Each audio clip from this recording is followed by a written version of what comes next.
You won't believe what happened tonight. Old Q discovered two sneaky thieves sneaking into customs. They must be stealing something, or the goods are definitely shady. Seeing them about to escape, Old Q was furious and rushed to spite two foes. Old Q's courage doubled. Facing them, he didn't retreat. After hitting one, he grabbed a chain. The chain was wrapped around the thief's neck, and Old Q was all in. He shouted, "You dare mess with me? I still have plenty of tricks up my sleeve." Seeing the other side pull out a dagger, Old Q thought, wow, tonight is definitely a thriller. Luckily, backup arrived just in time. The thieves had no choice but to drive off. Despite Old Q's efforts, they escaped. What drove them to such desperation? Old Q quickly found the answer in the container, an entire box of flour. Now that's enough to make anyone blush. When Old Q returned to the car, he persuaded his colleague to sell these white adventures, as no one would claim such stolen goods, haha. Seeing his colleague hesitate, Old Q went into full-on persuasion mode, and it worked.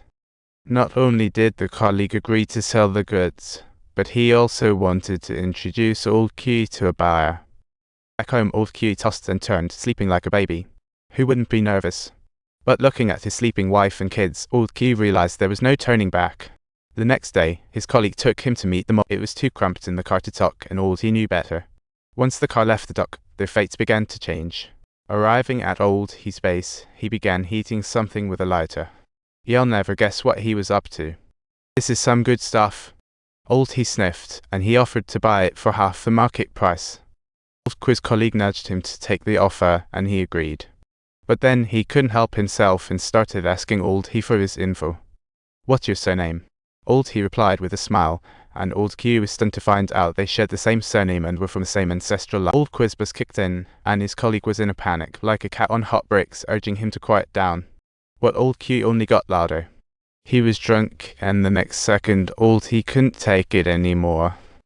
Old Q didn't think too much of it, but Old Q wasn't going to let it slide.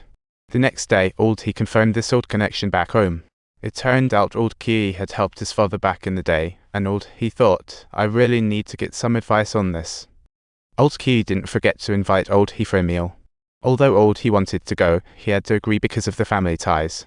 After a while, Old Q began to speak, expressing his liking for Old Q, leaving others speechless.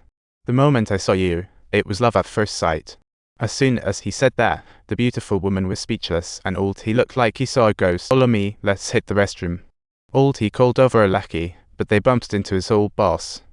The boss treated him like a joke again. Old Q thought, compared to me now, you were pathetic back then.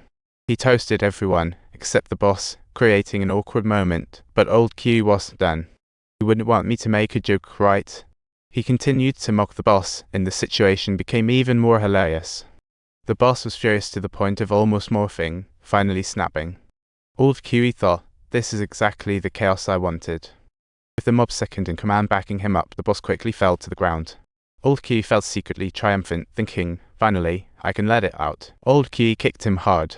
After decades of frustration, he finally let it all out. At this moment, Old Q watched seriously, thinking, what a scruffy guy, but he's somewhat interesting. Trusting family is way more reliable than mingling with the dark side. Although the road ahead is rocky, it's all worth it for family to have a better life.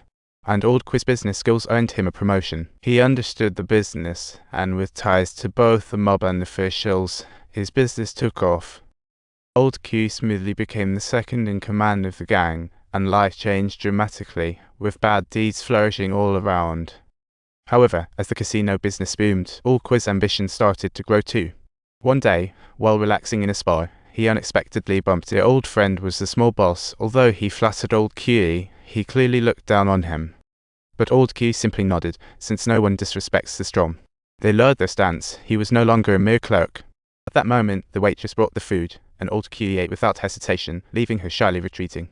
His friend realized he wasn't the same man.